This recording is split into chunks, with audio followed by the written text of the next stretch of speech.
Coming up on this episode of the Spiro Podcast.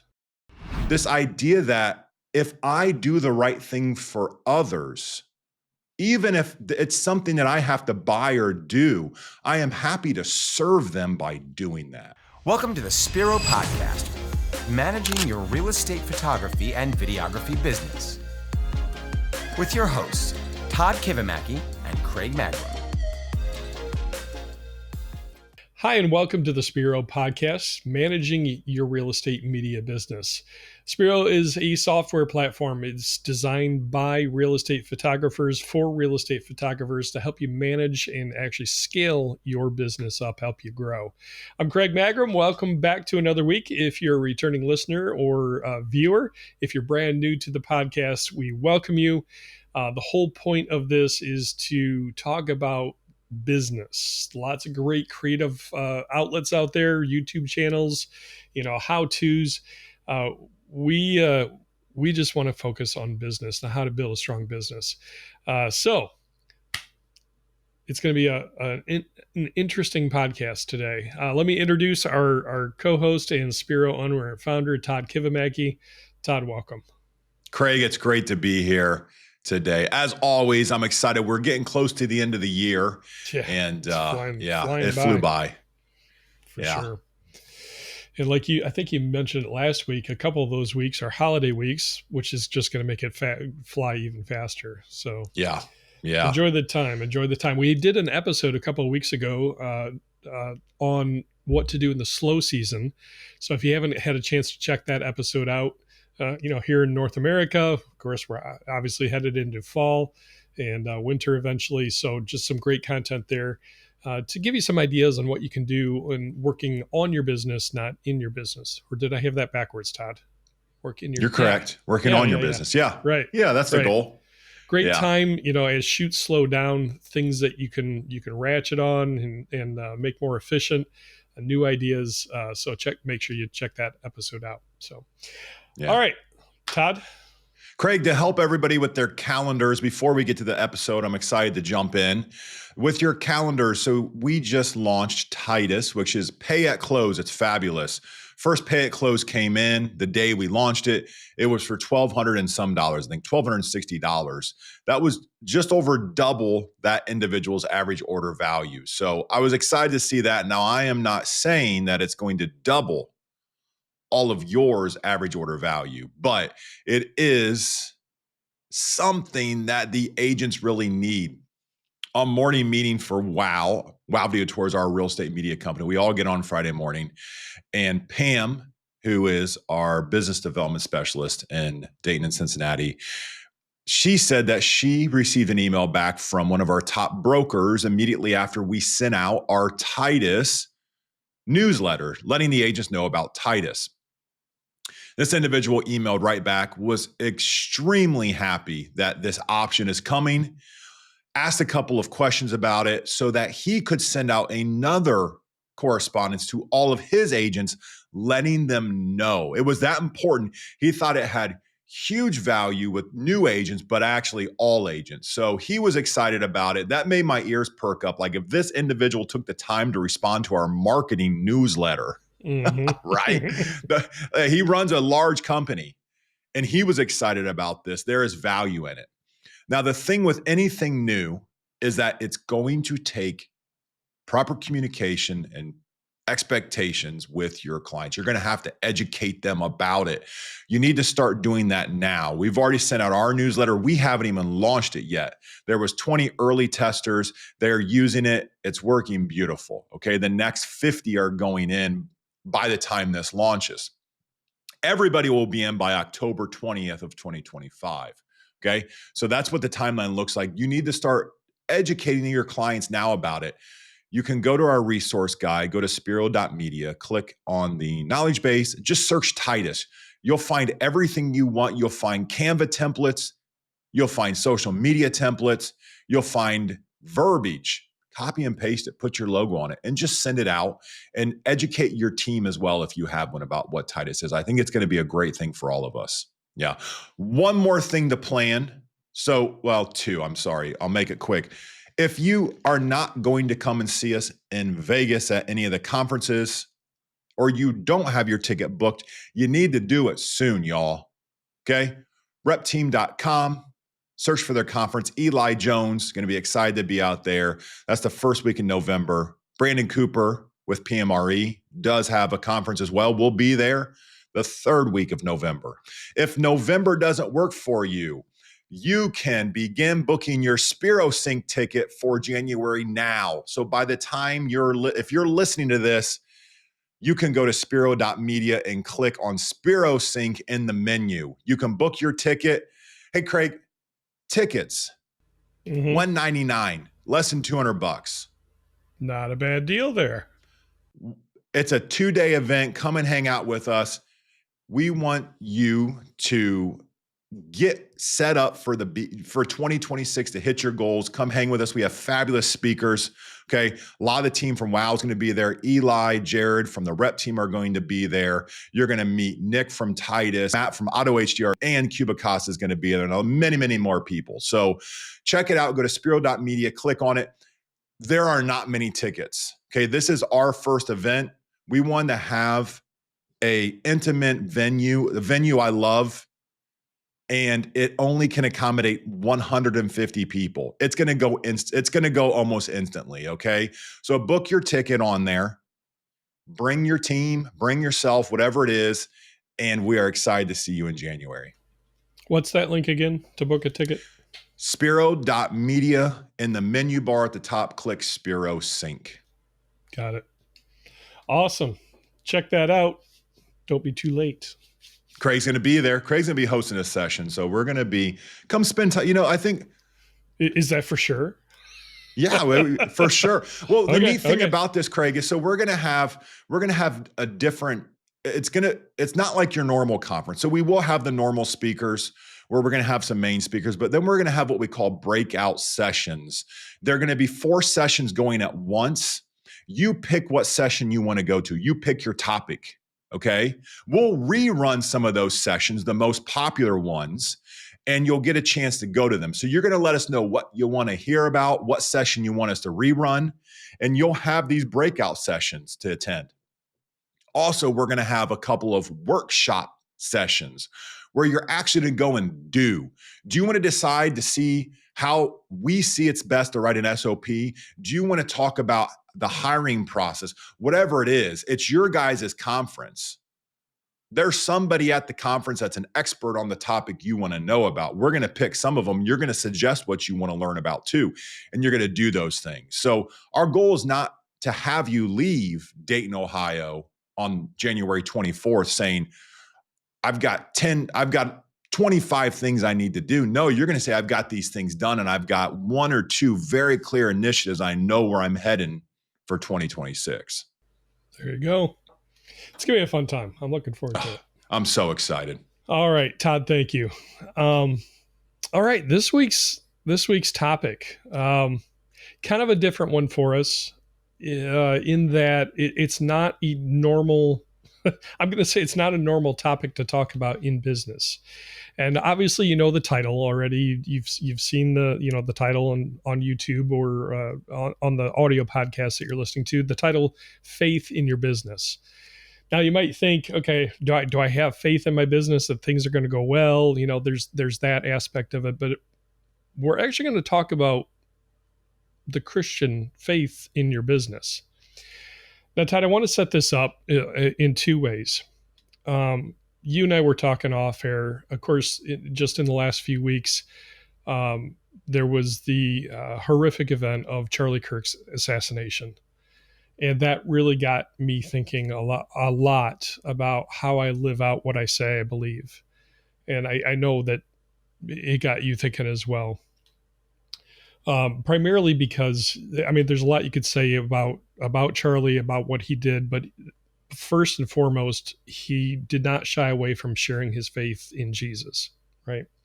That was a normal part of pretty much every presentation he did. He just didn't shy away from it. It really drove him.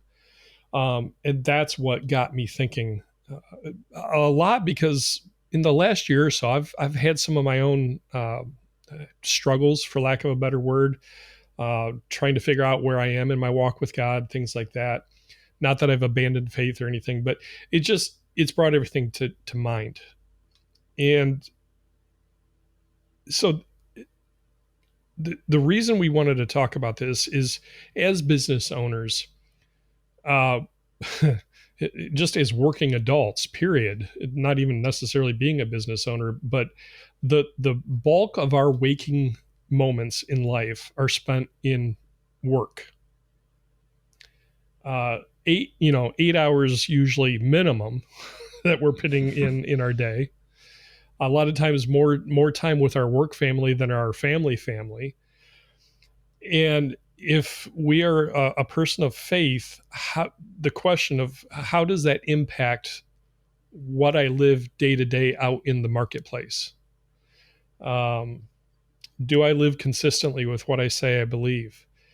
But the other thing I want to just introduce this whole thing with, Todd, is we recognize that not everybody that listens to this podcast or watches this podcast is in the Christian faith.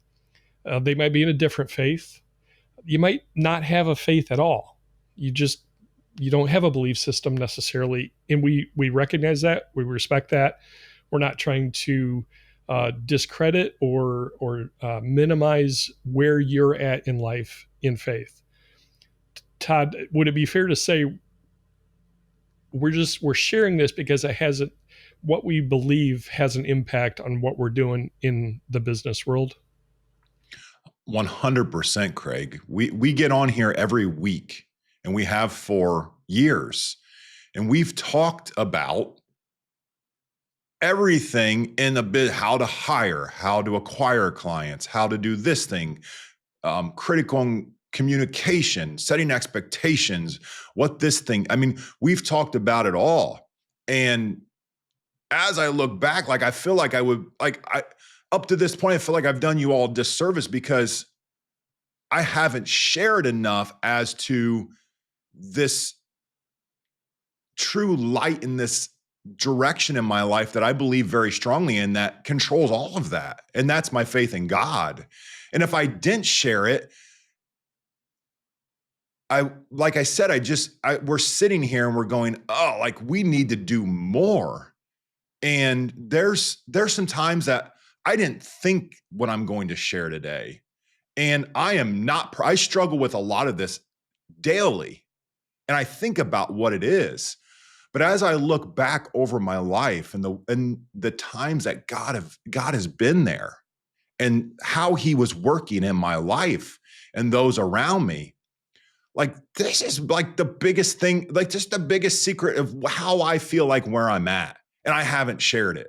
And I've tiptoed around it. And we just don't want to tiptoe around it anymore. We're not forcing it on anybody, but we're here to share. This is an integral part of my life, my business, everything. And if we don't share it with you, then what good is in hiring a photographer or this process or getting more clients? This is important. I think that there's two things that come to mind, Todd, and one of which is, again, we are not perfect. We do not live our faith out perfectly. I fail every day, Todd, especially when I'm on the road driving. Oh man, there are times I am very close to losing my Christianity. I have actually, just for a little lighthearted moment here, I have actually started avoiding the expressway. Like I put in Waze, my navigation options, avoid freeways. I have been so much less stressed. Yeah. It felt like a better Christian because I'm not yelling as much. So, okay, just we're being transparent. We're trying to be real, right? We don't have it all together. Okay. So we want to say that. The second thing that I think is driving this, and I'm sure this is true for you as well, Todd, when we say we really care about this community and we care about you building a successful business, it's because we really do care about you. Yes, we're all in this to make money, to support our families, take care of the people that we love, take care of our own needs. But the specific reason that we're doing this topic today is because we really do care about you, what we say we believe, in people's eternities. It reminds me of something that what Penn and Teller. What's Penn's first name? The magician. Do you remember him? Oh, I think it isn't it Penn Jillette? Isn't that his? Penn, I'm yeah, sorry. yeah. You're Okay. right. You're right. So there's a video clip of him talking. Now, Penn Jillette is, I believe he's an atheist, right? Mm-hmm. But there's a recording of him basically speaking to Christians saying, if you really say you believe what you believe, if you really do believe what you say you believe, how could you not evangelize? If you really believe in eternity, people's eternities, and that you believe that what you've discovered is truth, how unchristlike would it be to not share that with people that you care about? Mm-hmm. So at least that's my motivation, because I looked at Charlie's life. Now, like him, hate him, whatever, agree with his politics, not agree with his politics, agree with his faith, not agree with his faith. It just got me thinking about how I can't not share this. Todd, honestly, I'm not a great business person. I don't, I'm not, I'm not wired for being my main motivator. I worked in Christian ministry most of my career, and it's because the only thing of value and worth I really have to give is the gospel that isn't even mine. It's Jesus's. The gospel meaning good news, right? So I think I can speak for you in saying that you care about the people that we're speaking to. I do, and while I'm not a great businessman, I feel like I excel more at business than I do in sharing my faith. And I'll say, Craig, that I feel as though what my words are to say are going to be inadequate. Like I'm just like, is it going to be enough? But it's just this idea of stepping out in faith. So thank you all for sticking with us here. And I want to give it in story. I want to say, I think I learn best by other people's stories.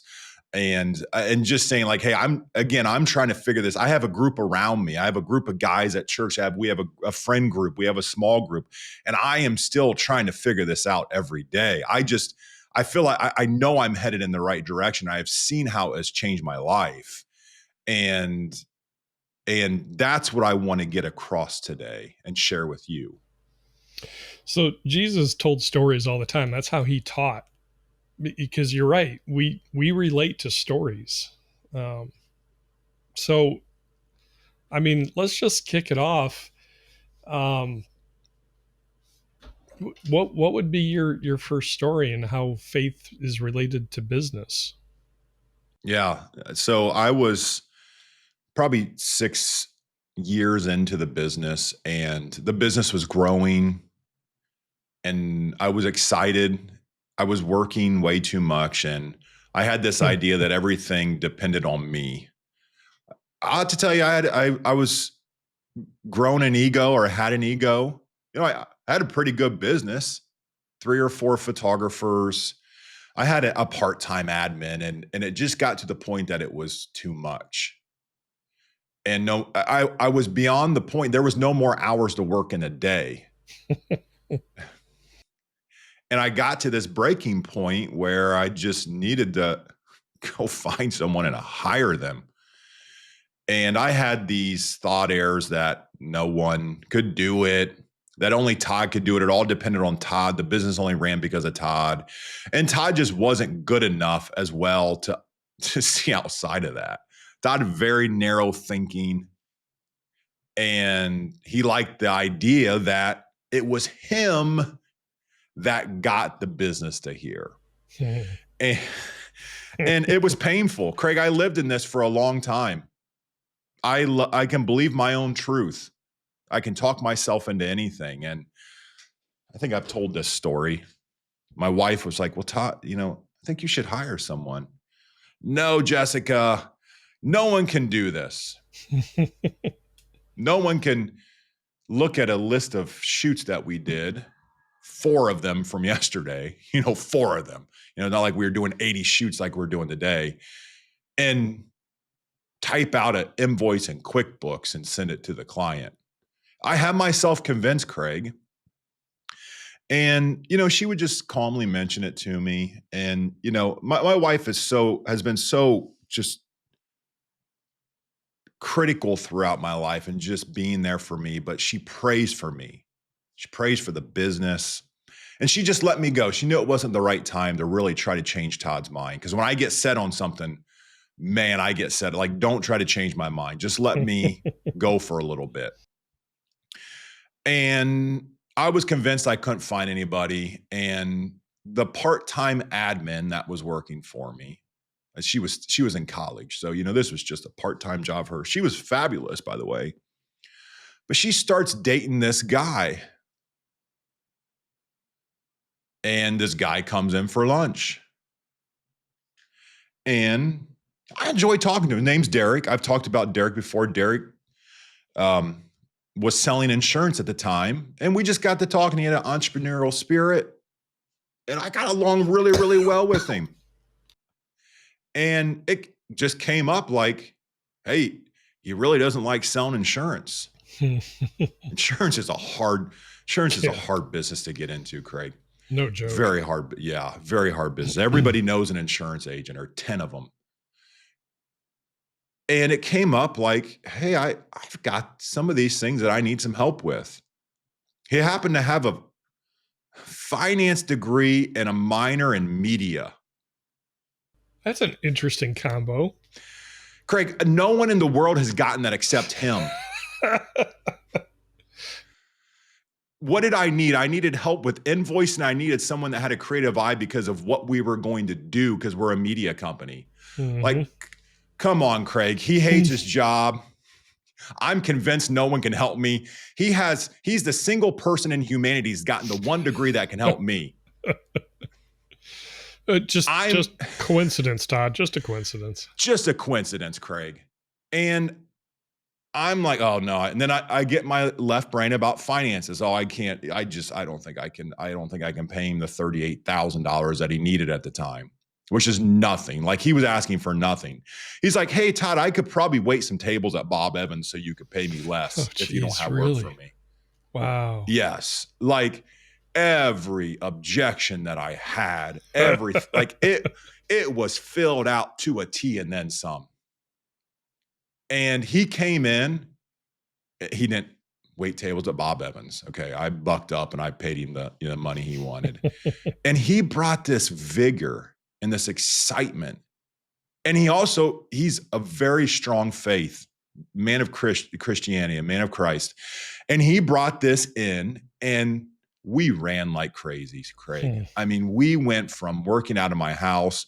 We bought a small little building. We outgrew that. We remodeled it, outgrew it, bought another building over the next 5-6 years. Like, we just did crazy things. It allowed me to focus on what I was good at. It allowed him to focus on what he was good at.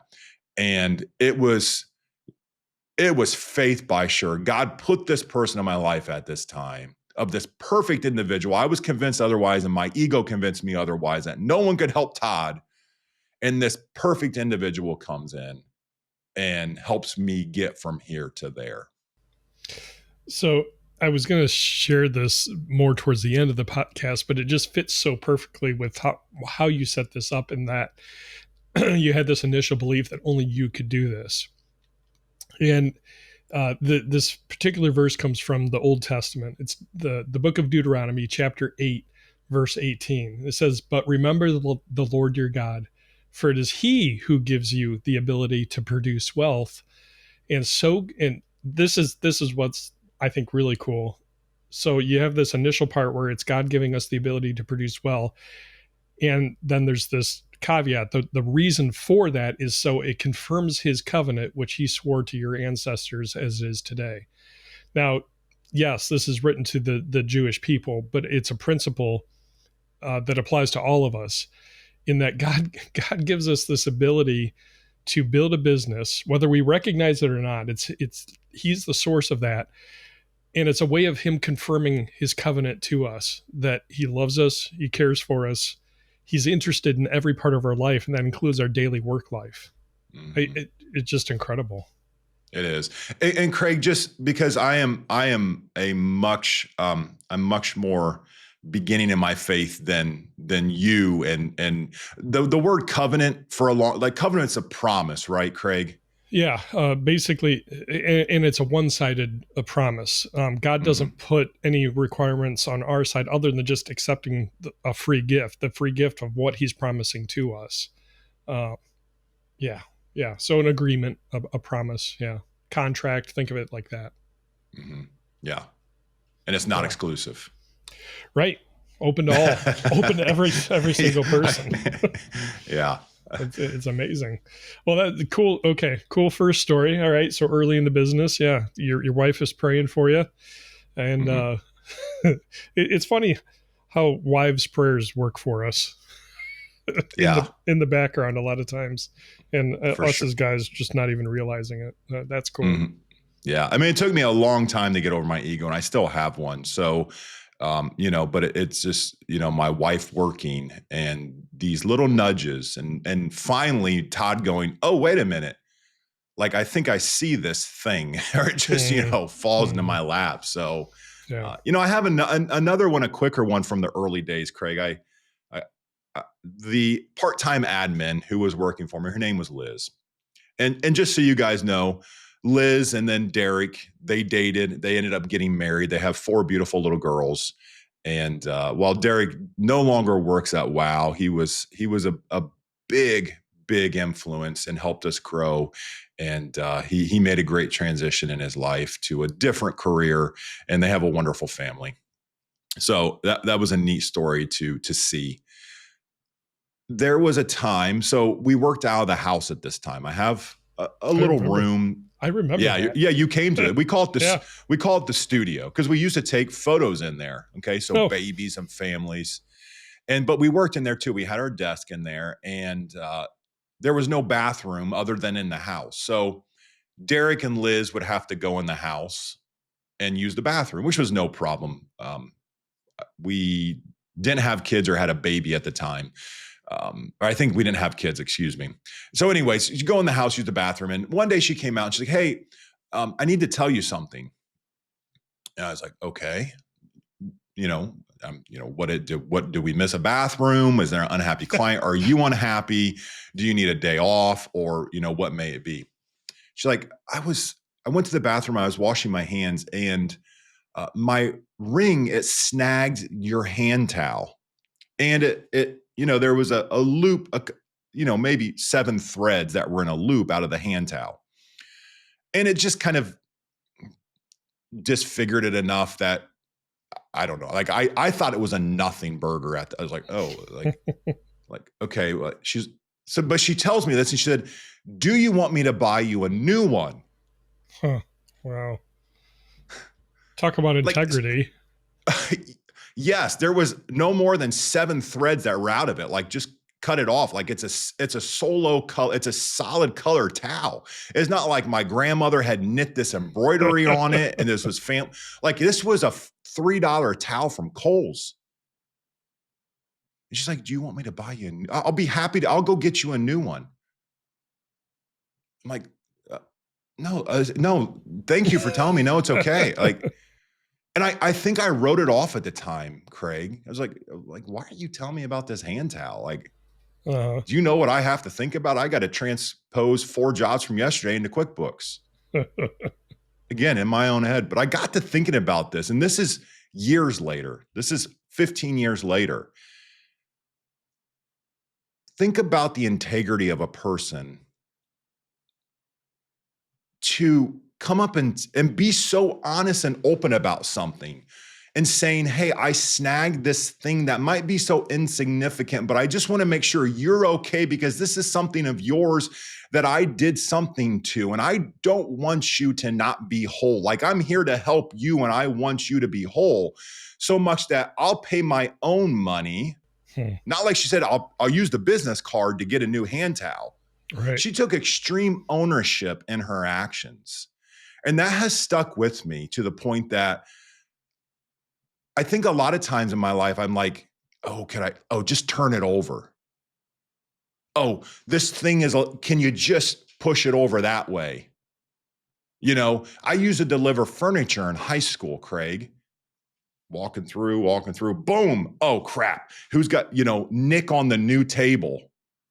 Who's got a paint pen? Can we color it up and then put that table to the back wall so the person doesn't see it. That's the way I naturally went. Let me hide it. Let me get out of here so I can be okay. And those people will have to deal with it.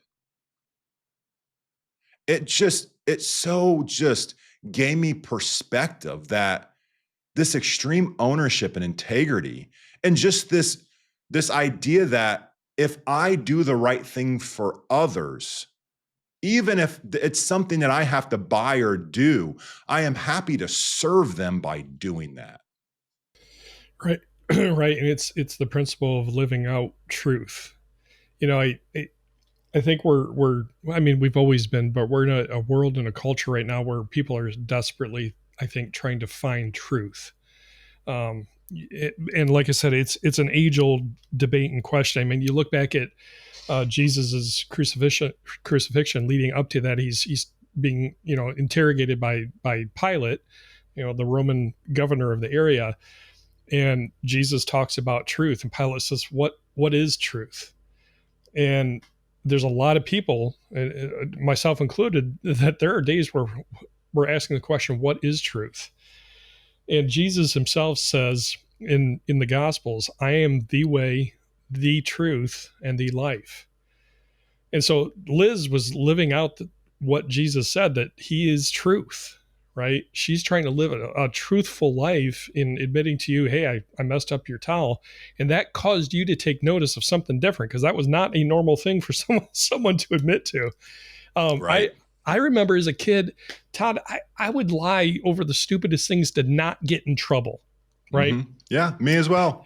Now, I don't know if you remember or experienced this form of discipline, and I don't know if kids these days have ever had to experience this, but do you recall the discipline method of writing lines?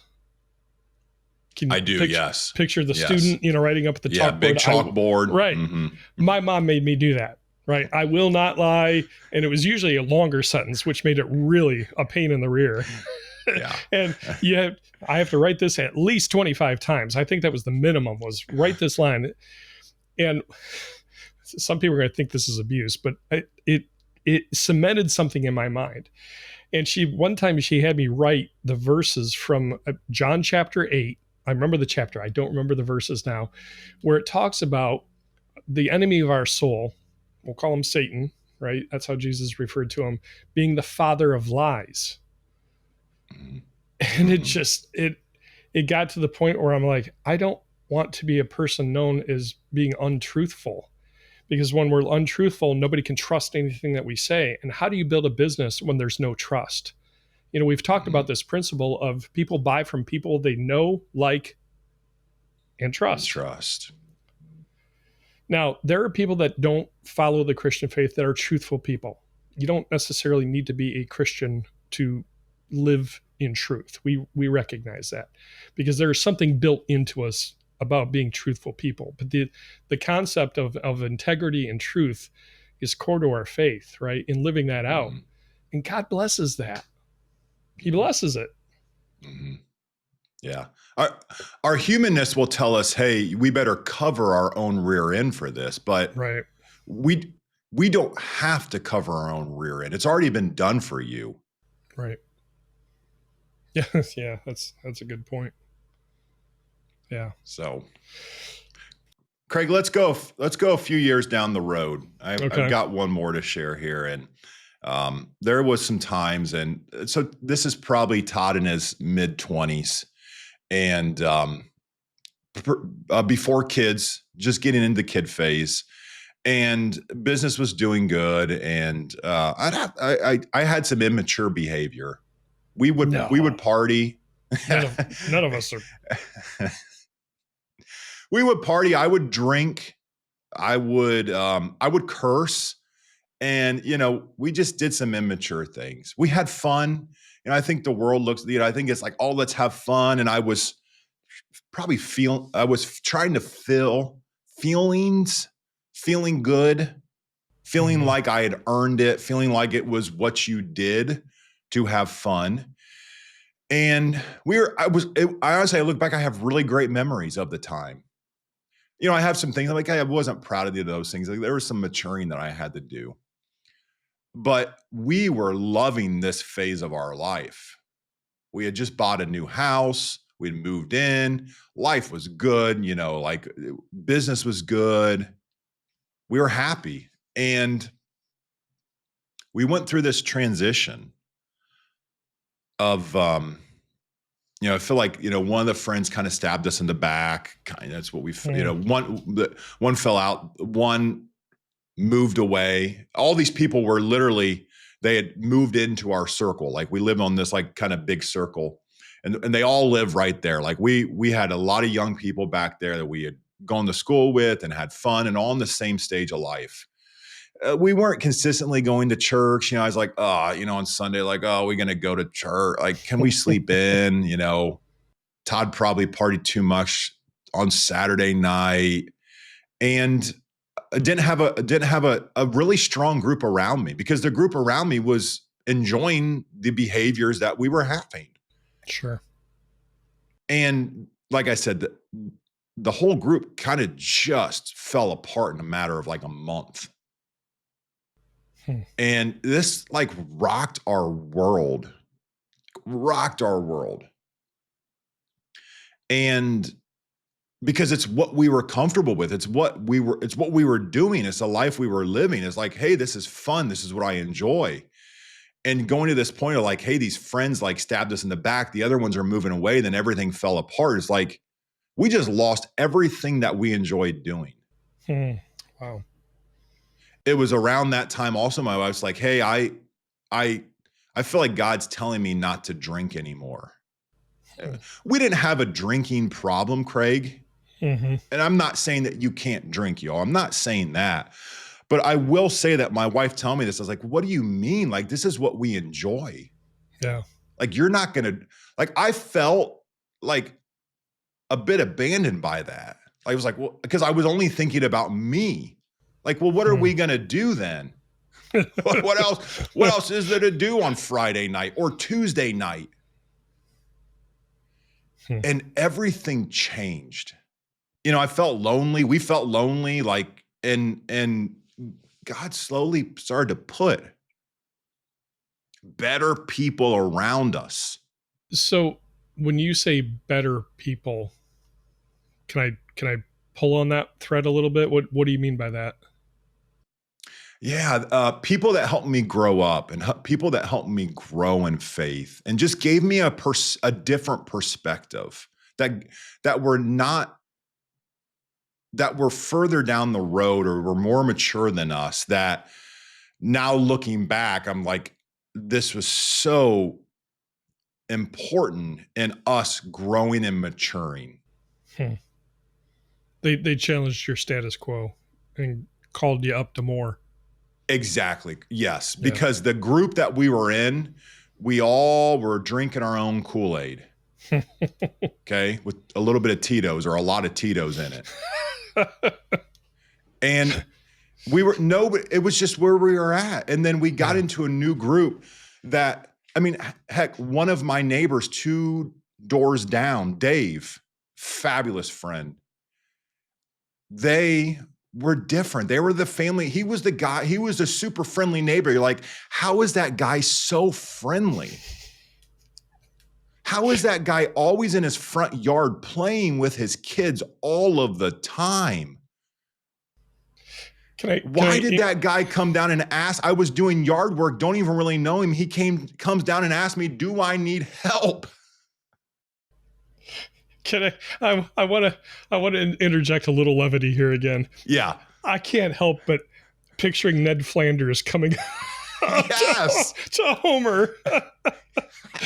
Yeah. Wasn't his line like "Heidi Ho neighbor" or something like that? Yes. Or was that Wilson from Home Improvement? Yeah. I think it was Wilson. Yeah. But it's like Todd shoveling mulch. Todd's not happy about shoveling mulch. And friendly Dave comes down like, do you need No, are you crazy? Well, yeah. What do you think? I don't even know. You want to help me? But he broke down that barrier, didn't he? He did. He did.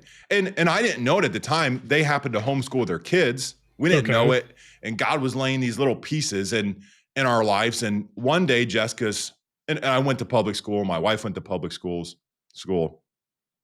Jessica's like, hey, I want to homeschool our kids. I'm like, the heck? I remember the homeschool kid. You are crazy, Jessica. No way, no how. How's he going to play sports?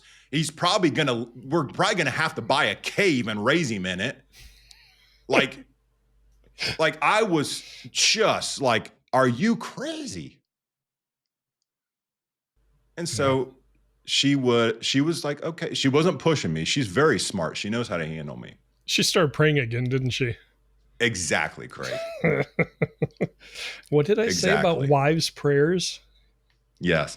Ladies? And this was over yes. Powerful stuff. And this was over a long time, Craig. Like, she planted the seed, and this thing grew for 7 seasons before it actually sprouted.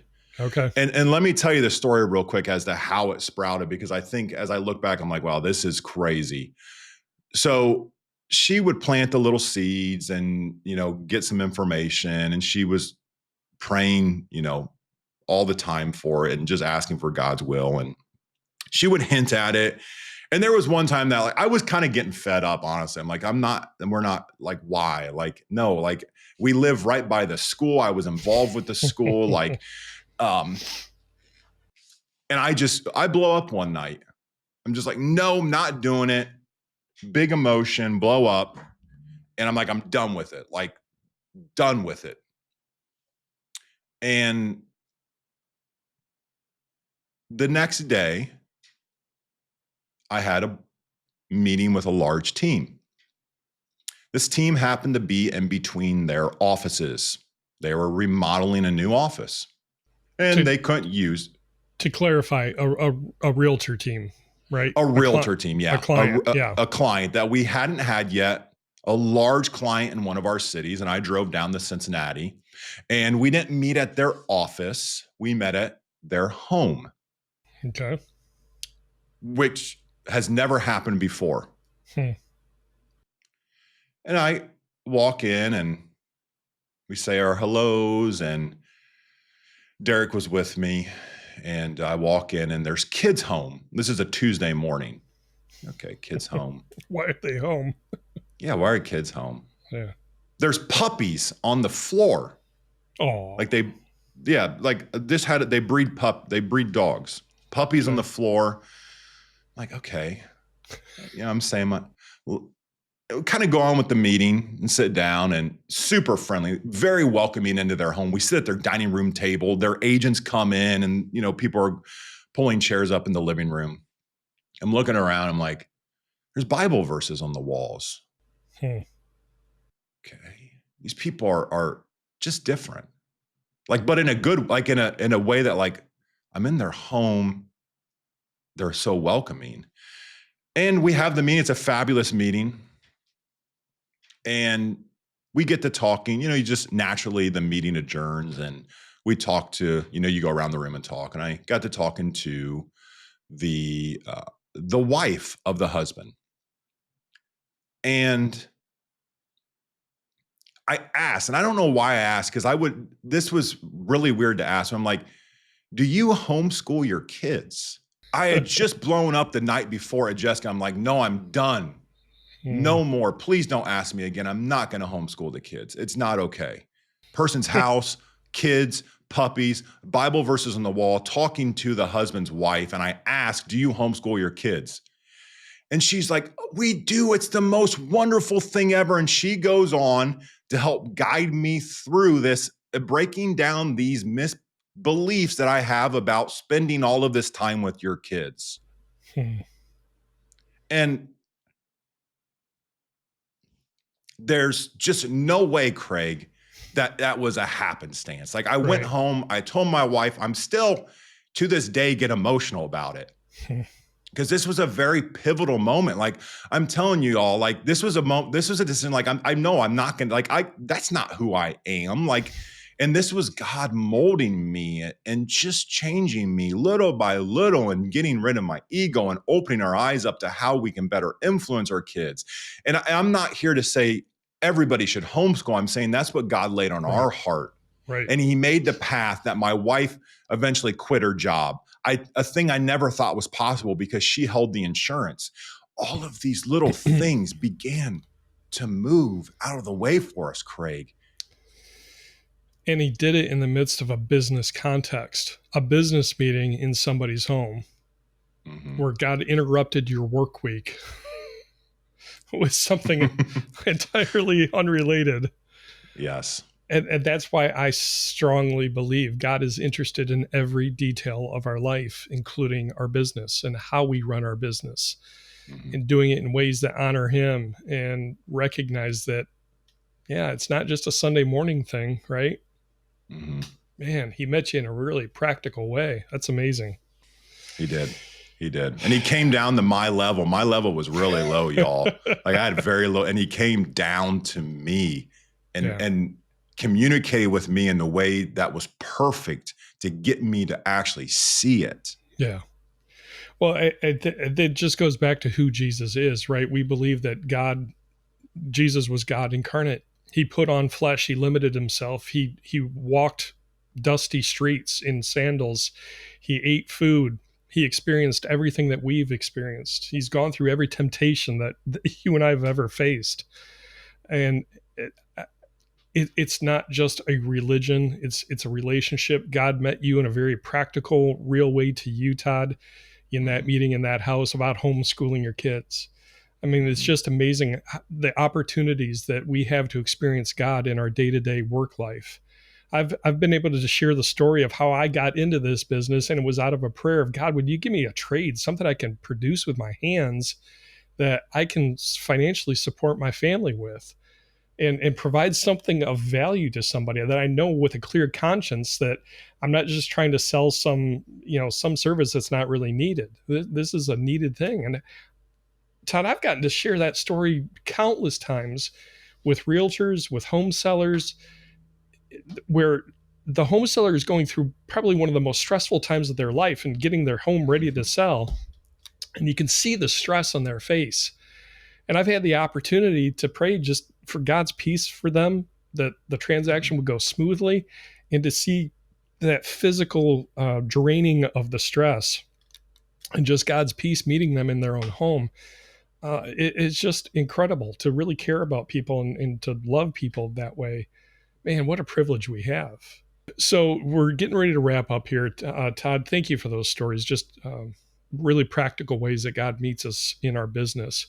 And I just wanted to wrap up with two things. One is a couple of books that have really impacted me in trying to live my faith out in the workplace and how God meets us. I'll share that list of books just real quick. I'll put a list and links to Amazon, where you can get it on Amazon in the show notes. But I want to encourage you, whether you're a believer or not a believer, it doesn't matter. I want to share this real quick. We all live with some anxiety in business. Are we going to meet our goals? Are we going to meet deadlines? Are we going to make enough money? And there's this anxiety and this worry as owners, as entrepreneurs, right? So Jesus, these are the words of Jesus from Matthew chapter 6, starting in verse 25. And Jesus says, therefore, I tell you, don't worry about, I'm going to paraphrase a little bit, all right? But look this up, Matthew 6:25. Therefore, I tell you, don't worry about your life, what you'll eat or what you'll drink, about your body, what you'll wear. Is not life more important than food and the body more than clothes? Look at the birds of the air. They don't sow, they don't reap, they don't store away in barns, and yet the Heavenly Father feeds them. Are you not much more valuable than they? Can any of you, by worrying, add a single hour to your life? See, the idea is this, that God made us in his image. And that covenant that we talked about earlier is with us, that he took our place on a cross for our failings, our missing the mark in life, in rebelling against him. That's how much God cares about you. All right. He cares about your business. We truly believe that. He cares about your business because that's a major part of your life. And so our prayer for you is that you'll just experience that presence of God, his love, that you'll be able to enter into a relationship and talk with him. Bring your business concerns to him, right? we can talk to God about, here's what's going on with the business, God. I need help in this area, whatever that is. So we just want to encourage you. He cares about your business. You can bring it to him and have conversation and experience God in your work life as well. So the last thing, those books I mentioned, a couple of them, Jordan Rayner, The Word Before Work, a devotional kind of focused on, starting your workday with spending it in I his love word. Jordan. Yeah. Timothy Keller, incredible book, Every Good Endeavor, about living your faith out in the workplace. Another one from Jordan Rayner, Called to Create. As creators, as creatives, good book. Really good book. Oz Hillman, The 9 to 5 Window. Again, about practical ways to live our faith and our beliefs out in the workplace, exploring what does it mean to live faith out in the workplace.